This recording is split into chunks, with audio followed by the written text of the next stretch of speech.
N'abakyala kiki ng'onyiize. Welcome the people ng'olikaka mwenyewe. Welcome you guys, welcome to our show. My name is Lima. Ono yanchankalanya. Atoma mwewolera sente n'obugunne bukubira. How are you guys? How has been your day? My day has been great. How was your day? Mbako.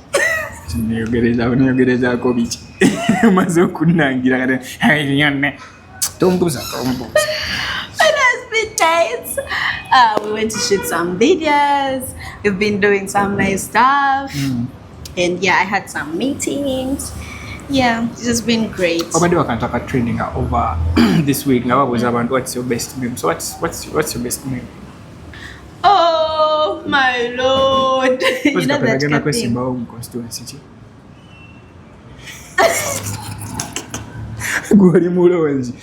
Potential vote, I don't know. But welcome to the Sin and Sin Show. The video, the master of content is my name, and here with the beautiful Lima. Era bonna bamusabalo manya bakubira amasi. Chideke. How was your week? As my week has been nice, and a lot has been happening, a lot of drama, a lot of exciting things, but I haven't seen bad news over the week. During the week. Really? And yeah, that's all. Nothing really so bad. How about you? Happened. Maybe like outside Uganda. There are bombs, there was, but to sabira abantu banaye buli omu woli, like, you know, yeah, just pray for the guys to be safe. Okay, according to this week, you didn't tell me your favorite meme. My favorite meme. What would you like? No, remember your favorite meme. It can't go on air. What? When I tell you people until this. It can't go on air. That's the kuburira. But over this week, about them moving to age, as you said, a lot of drama to what them saga za alien skin, where the wife came out saying that alleging him that she has been assaulted over the artist. To what them Zaira baby and Kansime. To what them nebintu ebirala bingi tubademu nominations ezenjawulo over different posts in NRM, NOP and other political parties. Akwegamba the week has been a busy one, naye erimu n'amawulire agabadde gagitambuza.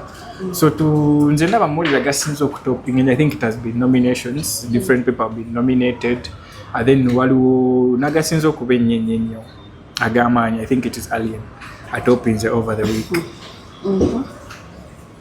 But to me, I would say, story of alien skin ne mukazi we, I've been following it from the time the woman came out to make the interview. The father of the woman actually, Cesar, the father-in-law, came out and also made an interview over the same issue. But one thing I would caution, ladies, because when we look at ladies, sija kuongera like at her as Aisha as a person, because she's not the only one who is facing some such stuff. I would say. What did she do? What did Alien do? It is alleged because police is still investigating. She's saying she has been assaulted. Though people should be well conversant with the law. An assault and battery are two different things. Though for her in a report she's saying she has been assaulted. What is the difference? There is what we call a common assault, which may include that physical touch. Common assault? Yes. Okay. Make research of the law. Make research of the law. So when you talk about an assault, possibly this is the cause of possible fear. But as long as you that is fine. That is understandable. That is understandable. But then ngambe ntino ngenda kusalako omutwe encha basanga omutwe gwange nga bagutemyeko. Ata watu batusaze. To murder. Yes. But there is what we call physical touch or physical beating of a person. We refer it, according to law, it is battery. You are battering someone. So when we look at this case, now back to the matter of alien skin and the wife.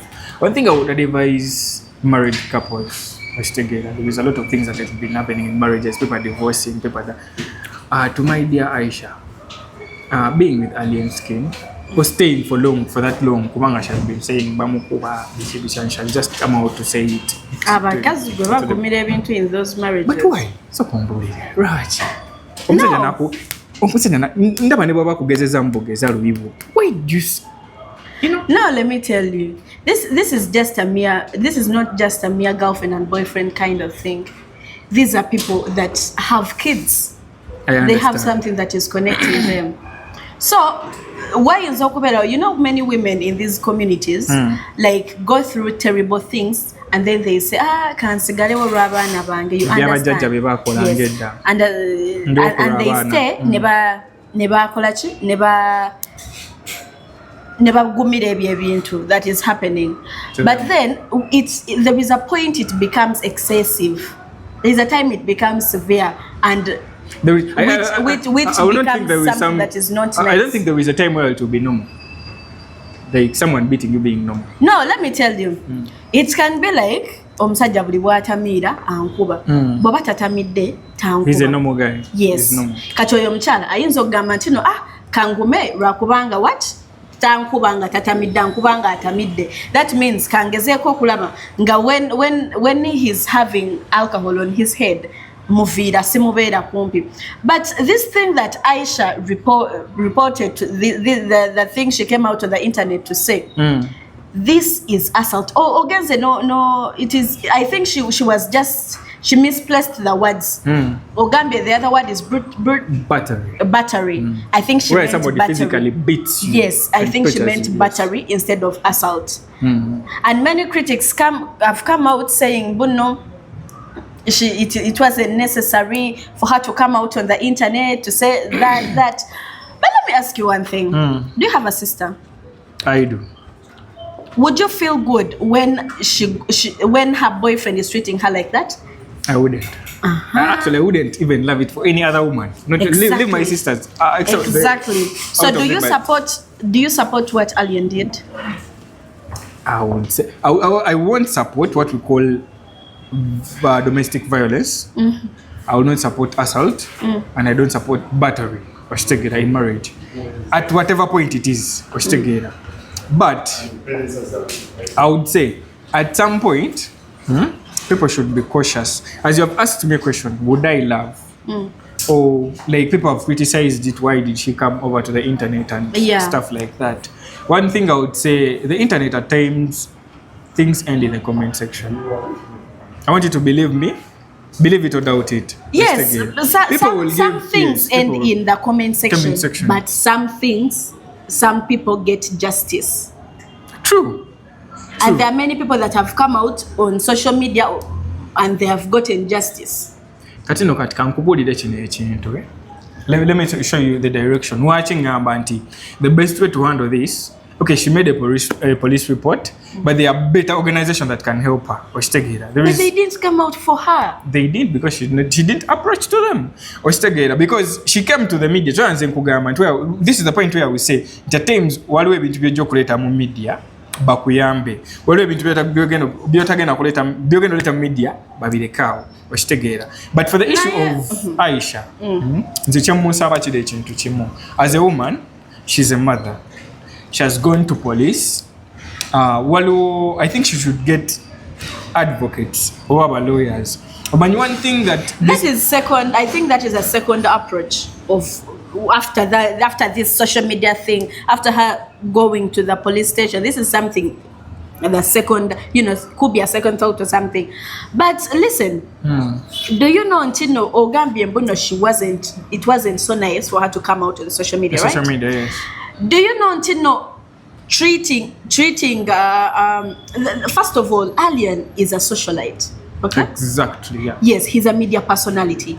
You cannot handle him privately and you completely deal with him. You have to at some point come online and show the public what is really happening. Because these cases, at some point, you go to the police, you go to, let's say, I'm not going to mention this Bunde, you go to those organizations, and you don't get helped. I don't want to mention people's names, but all over artists, Betumani. Omukati, I will just give a description. Currently, the wife is living in US. But why to this woman? Most of the people didn't know why she left. Okay, but abantu basinga bali balowooza agenda for vacation and stuff till she came out and opened that the guy was violent. Yes, that's what I'm trying to say. Until some women basigala mumaka just for their children and for the legacy of the family. She didn't stay. She moved out. I'm telling you. Okay, yeah. Until at some point, yasigala. Now she's being domestic, kind of assaulted. She's being assaulted. But then she kept in the marriage because she was doing it either for the kids or for the legacy of the name of the family and all that. And then, Paka, when it became excess, that's when she left. That's where I want Aisha to pick a leaf. Still, in this same family where this lady left, a brother to this one, also the wife. So the wife, Yakob Yajao, now I'm saying plaster gamba gundi. But listen, let me tell you this. Why the other one didn't come to the media? Because Yamanya anti media, abanyalo omuntu go battling nga aina that katiwatunulira alien, he's kinda but popularity and being famous.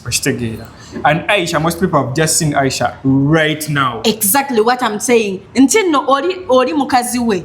Yali munene already bakoze dembaga, the world knows her. Yeah. Kati Aisha mukazi watu, she has been down, she has been under the cages. That's why she has come out. And the other fact, even the father came out and spoke about it. Do you know in some cultures okubera n'omwana abwe ne bakolachi na kuzalira abana, and she's there for you and all that. Ngatomuwasanga Puro.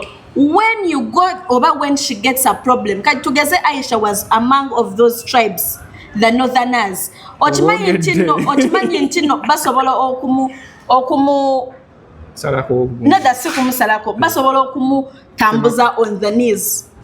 Olujja lulamba najja on the knees simply because yatwala omwana abwe afunye obuzibu. But here's my question. Still on that same point, Joel say about marriage and stuff. Chikakatakwan, like who is responsible? Like if I'm to marry you, let me say this is an example. If I'm to marry you, But if I'm to marry you, we sit down because marriage is between people of consent. You sit down and you agree.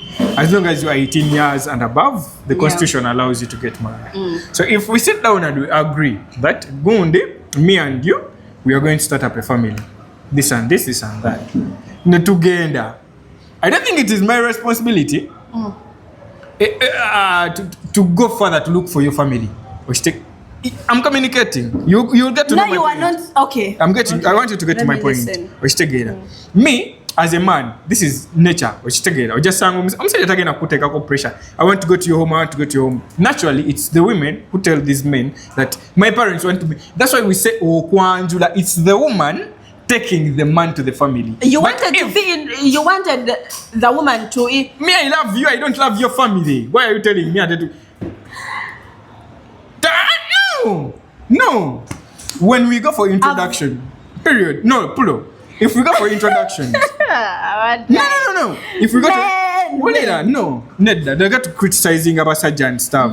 If you go to introduction, who introduces who? The lady introduces the man. Good. It means it's you, the lady, taking this man to your parents. Nengo boss has for 1 year. 2 years. But before going to all that, some people first do the first thing. Which thing? Some couples proposing. We are just adopting that. We are adopting some things negative. We're still in the same generation. And this is 2025. Who still beats a woman in 2025? Not just a woman, but a lady that gave birth to your kids. Who still beats a woman? I will not second beating a woman. It is violent. It is violent. But my point is, you a woman, as you go in a man's house for 1 year. 2 years, you start producing children without even your parents knowing the person you're staying with. And now you're coming out as to blame. As though you don't know the people that, as though you don't know the marriages that are. No, let me ask. Boba zeye wa mwe. Like, let me say to visit your parents over Gambo Berawa. Okay, let me say. Some people don't allow that. And some other people allow it. As in, what do you mean? When you go to downtown, there are many marriages that are like that. And there are many early marriages, early pregnancies. Someone can get, or you can be having a girlfriend. Don't do that. It's girlfriend. You can be having a girlfriend. And then you, nah. And then she gets pregnant by any chance. She gets pregnant. That girl, if you're a responsible, sensible man, you cannot let that girl go back to her home. That she's pregnant. That she's pregnant. You either get her an apartment or you move in with her. Get the downtown. I take a apartment. No, I'm saying if you have, I'm giving a scenario when you're having a girlfriend.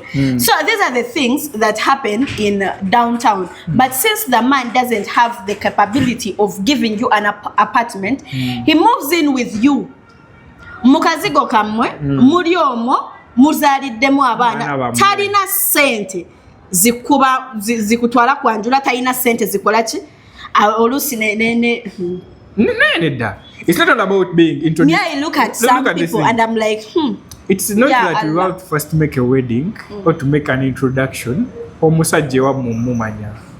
Obadala bakumanyi batya ssebo. You mean every man? Kumatoke goweereza oba ku nnyama gy'oweereza oba ku sente bowa gundi bowa nazaalawo. Not even that. But no, I think parents...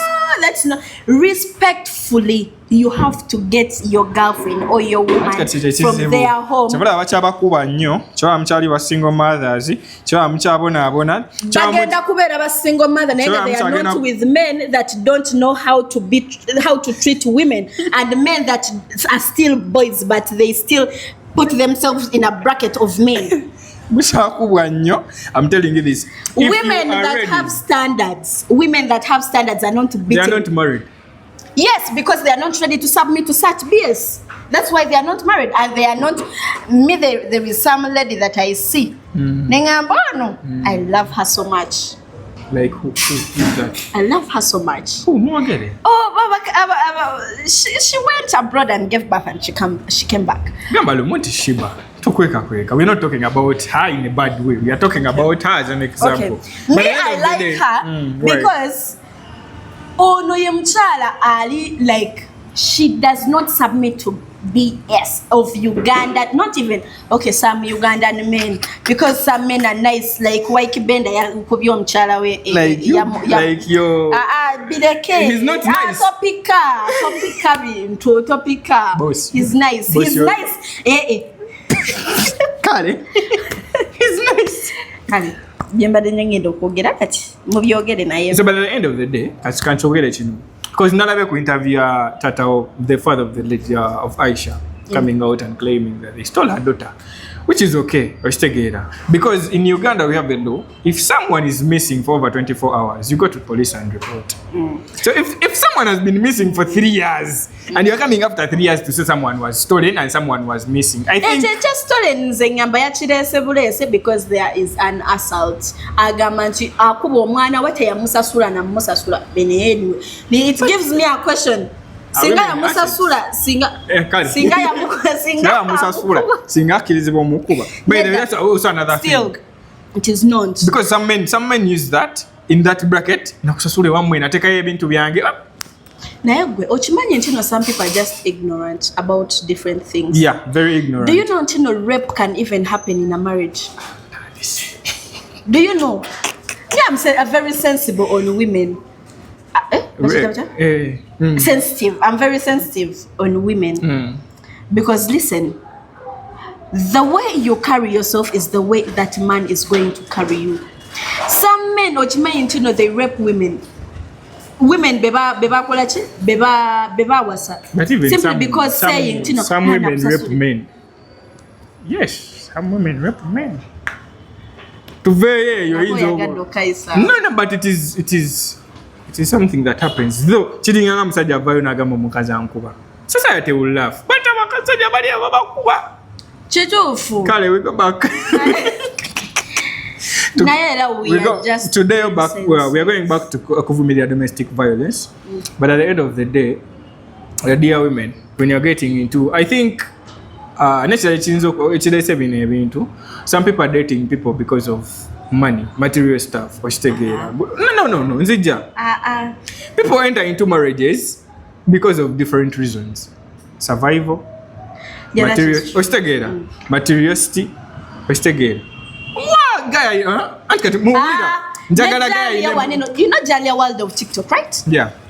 Jalia na wano yavudeyo on her anniversary, was it the day before yesterday? Yavudeyo natugamba na highlighting ekigambo ekinene bwe kiti nti money is needed in a relationship. Togenda kubonyabonya mwana abandi ku binyebwa buli kanaku omufumbise mukene mu binyebwa, mukene mu bijanjalo, mukene mu nkoko, mukene mu nyama, mukene mu luwombo bana. Olina mukene mu nkoko. Ono plan big ya munene mukene mu nkoko. No, I'm just trying to tell you. Wait, you can't have eaten things. Mukene mu. No, I'm trying to tell you. But I don't think mukene.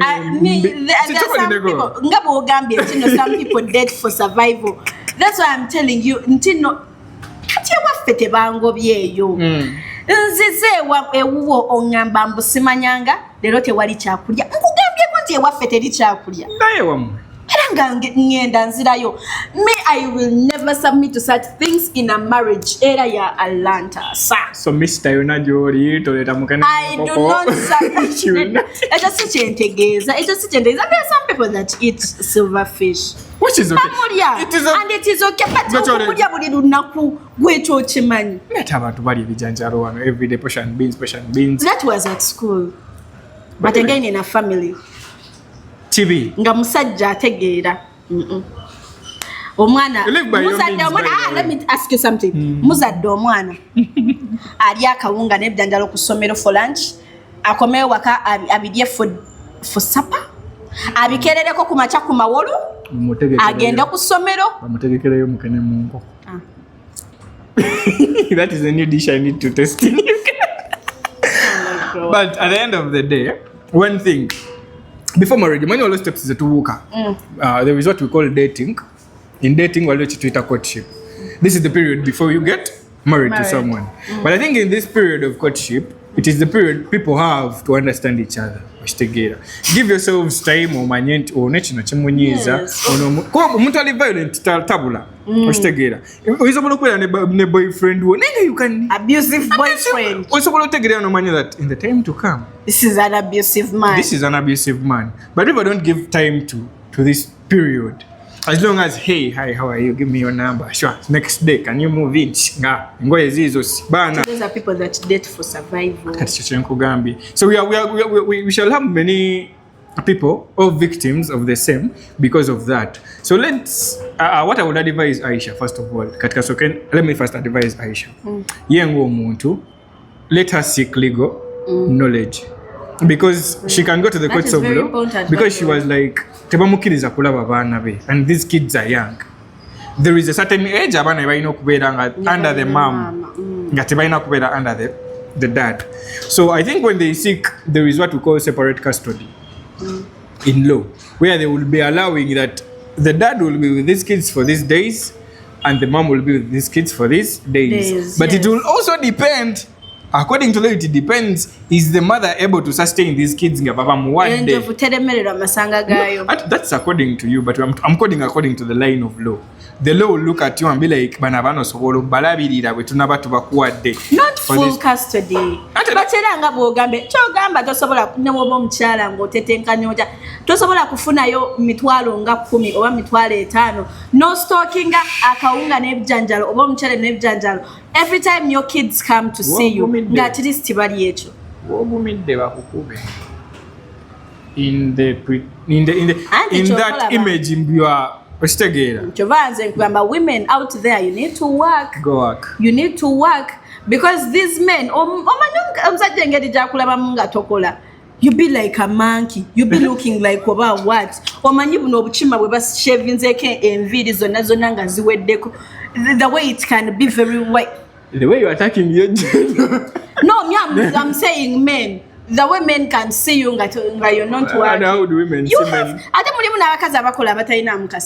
You have to finance yourself, finance your life. To avoid such things.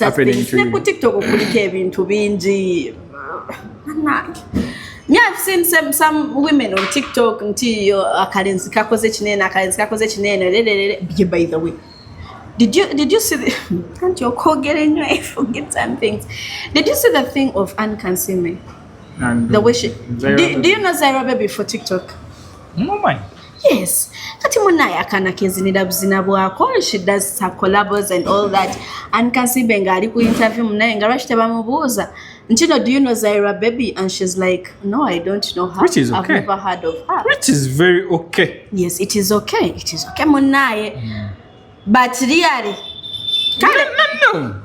Whatever. Anyway, singer man, she's so famous. And I also liked the way she came out. But it was so mature of her to come out and be like, Wabaya Gambi Mbutamani, that means I have to work hard.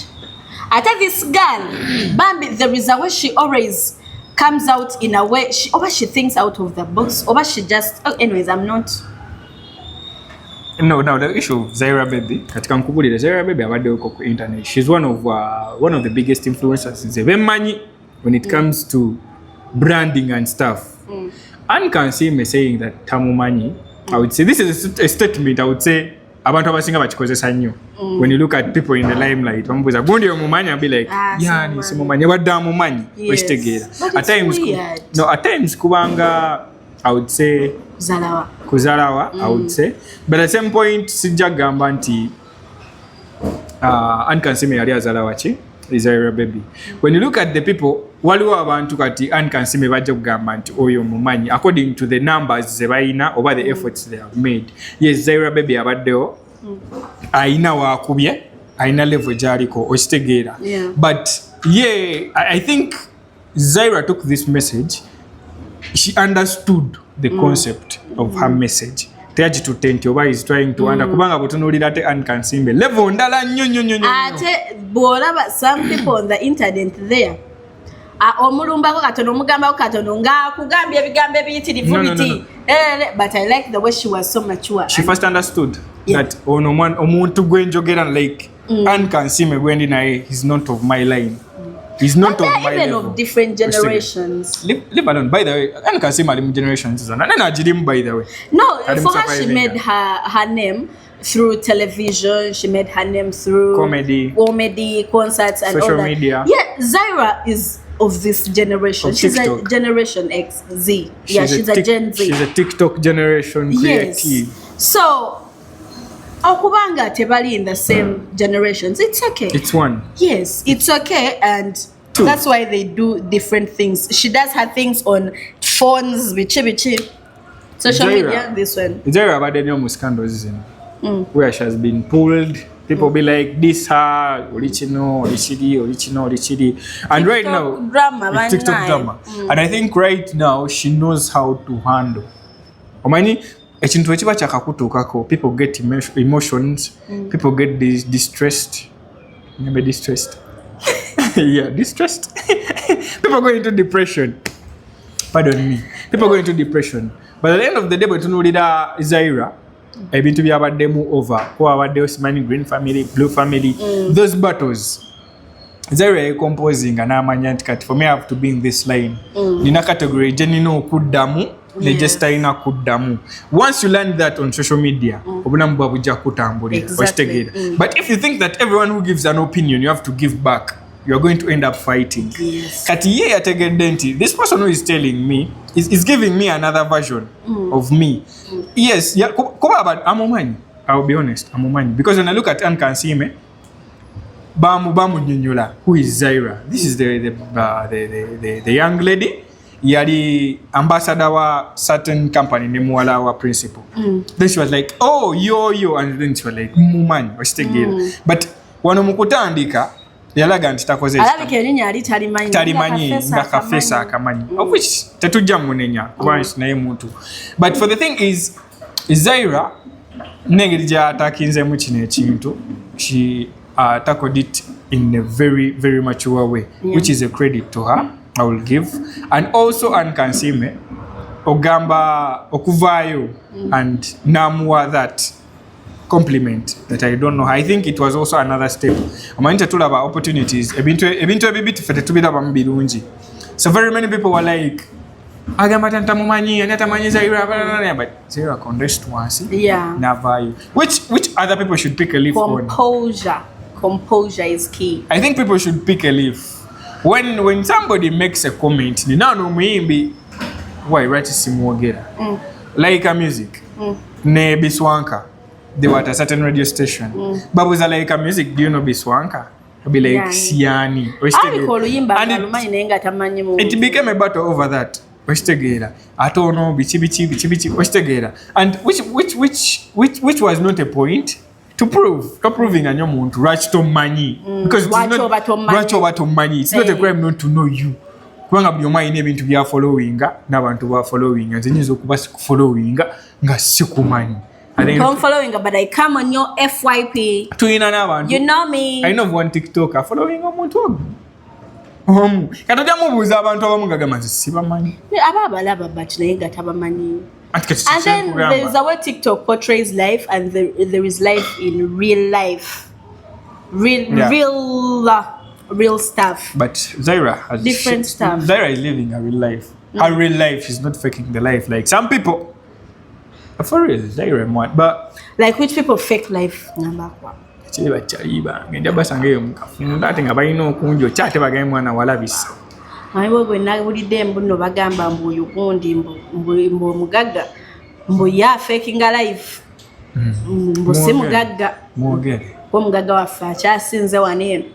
Aina sente empya n'enkadde mbu yapangisa bu studio rooms sebo. Masura. Mbu nakolera mu video mbu nga bazannya game. Sijja kumwogera. Nze ndaba gy'olaga. Sijja kumwogera naye mugagga waffe mugagga wo ku internet okwo. What sparked that? Era we mugamba muno ye talina sente. Alabika yaziina kwa mwete. Bantu bangi abavuddeyo nga balaga sente zaabwe. And people come out to criticize that sichi sizaabwe. Tujja kutandikira ku Don Chris. People came out and be like, oh, we see sente, simanyiza government, blah blah blah blah. At the end of the day, I'm going to government college. Anyway, simple. When we see a fresh blood or a fresh young person, the likes of Vidola. Vidola right now is a Mugaga Donya Rico. I'm expanding studio apartment. Mbo. He's one of the rich kids, I would say. Yeah. Nga Santa Zaza akulaga jazz janta. I'm dealing in digital forex exchange. Anyway, I mean to get dig it. Anyways, era in the same thing. King Saha yavudeyo na agamba abantu.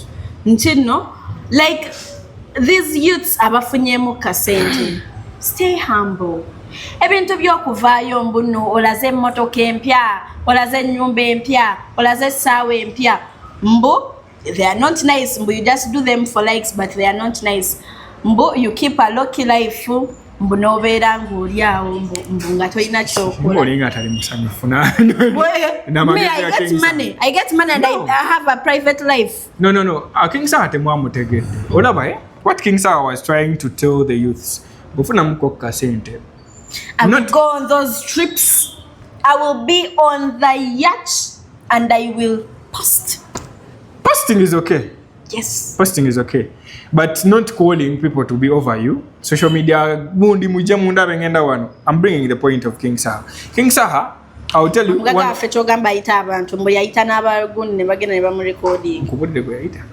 you? Marco. I'm recording, but here is King Saha's point. Let me go to the point of King Saha. Bantu banja abadde mu abaze with money okitegeera and they are young, they are fresh, the likes of Brian White tumulabye ne bamane bagwa because Rachi not everyone by the cat Brian White taina ade nemitwale 10 mu nsawo ne banaye abantu boogera. This is it nti when you come out to the limelight to showcase that you have money. Two, ogenda funa abakuba enseke. One, ogenda funa abakuba enseke. Two, there are people who are going to fight you. Like it or not.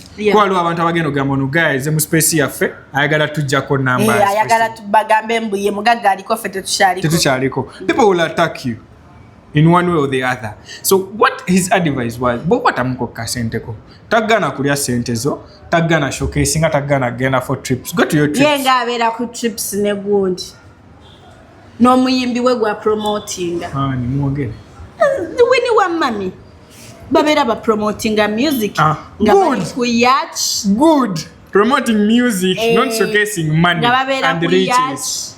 nga bali ku campfire era nga bo bali babiri nga beekutte mu ngalo bwe bati ba promotinga music. Kichogezaako kino ba promotinga music kuba mpuliramu ate beekutte ate bali yes babeera beekutte mu ngalo kale just yabikola na Mudra naye nga kati abikola na gundi manager ompyoba King Saha naye era just babeera ba promotinga music babeera bagenda ku show kati abalina omukwata mu ngalo bagenda ku show babinyola abantu kati gugu. Anyway, I'm here to find out what you're talking about. Winnie Wamami and who? King Saha. Babe promoter we. But to the youth, I'm seconding King Saha because ye muntu alabye ku bantu abaze nga balina sente and mama ne bagwa. Yabagambye learn to manage your wealth. There is time for everything. Exactly. When you get the money, invest. Ekintu ekisinga okumenya abaana bano oba abantu abafunye sente, instead of investing this money ate bagiza mu bbaala. Bana tukakasa batya nti baguze bayina sente nga tebaguza azulu. Gwamu agenda okujja ano omwane ayina sente aguza azulu. Enkyaye bana bamukubye zijjeke gwa agenda okujja ano seke bamututte motoka bagisise. I'm telling you, amate mugendera ku bano bantu, they are just diverting you from the reality. No, we are not diverting you because you buy those azules, you buy those nice champagnes. Support the bars. How is Uganda's economy going to grow?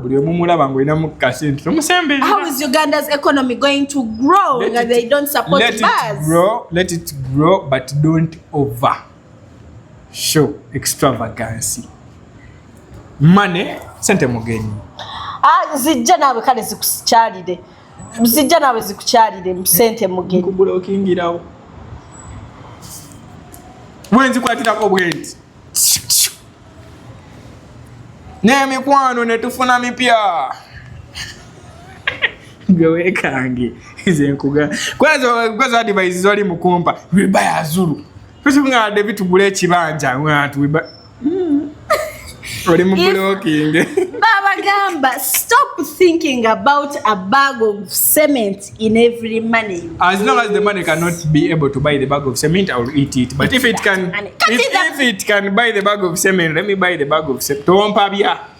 Tompabia kwa tanezi msawinana. Hey, subhanallah. If you have money, showcase it. Kwa ngalo abantu abamu abashowcasing sente zinewonyeza. Uncle Bebo Vayona Gamba, he spends 3 M a day. Yo, I was watching the show. I was like, people have money, but they don't show off the money. But when they give you their budget, spends 3 M a day. Do you know there are some Ugandans even that can't even afford a meal a day? A meal of 10K. They not even 10K, 5K. You can't afford a meal of 5K a day. But guy spends 3 M a day. Yo. But I think he works for it. He works for his money. Abantu ku internet banebogedonga. Banaye era Fatuma atukoze ki?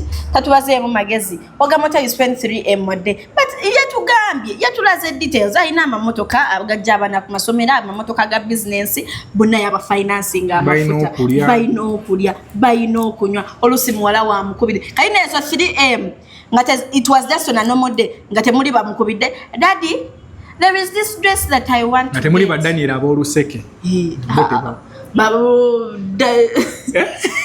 Daniel Manzari kaida muwadde naye boluseke buli kaseera anyways yeah producer tumina ko bizibu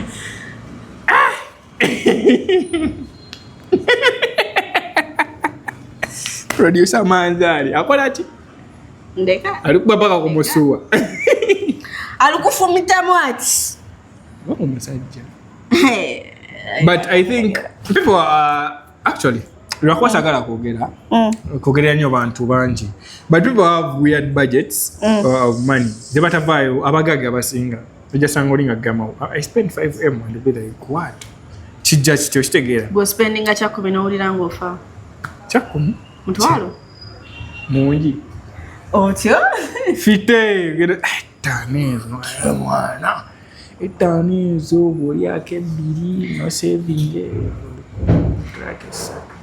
Right, otambulira mulingiriza budget yange but at the end of the day namwe wala abantu mbuno lyake ebbiri saving 10 simanya ofuna 5 olunaku lyake ebbiri saving 3 mufo ky'okulinnya boda tambulawo but I've said there are people who can't afford the meal ebintu ebyo linako if someone cannot afford the meal afunye 5 zonna ziri enkyali eki they live within their means. What toyina sente za spending 15 buli kanaku buy food in bulk stock it siba lunaku ludama nga tolidde daye wakofumba olye gwokola lwaki gwobagamba nsobola okufa gwomanya okuspending olunaku lulama nga tolidde bwe tekitegeeza but at the end of the day people who have money let them spend their money no baagala as long as bazikoleredde mukitegeera mbu oli waba sobola spending emitwalo 10 spending in your means oli waba spending a million 3 I don't think it will be a very big deal because nalabe comments z'abantu mbwera that's money center zamwe wa musolo zoliko siman nawe gendo funisa zamwe wa musolo bifeke ebyo wama on Friday 27th June we are having one night of Elijah Chitaka live in concert again to music era if you're there are you not going to attend I don't know what venue which venue to live Marshall Grounds what is the tax 100k and 50k ayo alibadi totochesa standard ticket ya mtolo msanchitu that is 75 and then to in a VIP ya mtolo 10 for those who are buying the early bird tickets 50k chibachizike chawa ngonyumirwa Chitaka paka change chimbebi chiri the good idea nice idea talk about good idea nice idea Dex Vibes is now a dad welcome to the world of the fathers was the your father welcome to Benny Naba to go on the happy Father's Day Happy Father's Day. Ati mwe abateeka abaana mugundi amwe tujja kuba wishing Happy Father's Day when your time comes. But anyways, stay safe, be blessed. We like you so much. Abana muchi. Byogere tuveongo byogere. God bless you. This has been the Scene and Scene. Sigade nzedima. Sigade gwani. David the master of content. Nice. If you take them to take awana mchi. But till we meet next time, you can follow us on our different social media platforms on Instagram, on TikTok, Tuliku X. You can follow us on Facebook, and you can already subscribe on our YouTube channel on Notifier Media. To forgive you. Till we meet, peace and love on Muveko. Forgive you.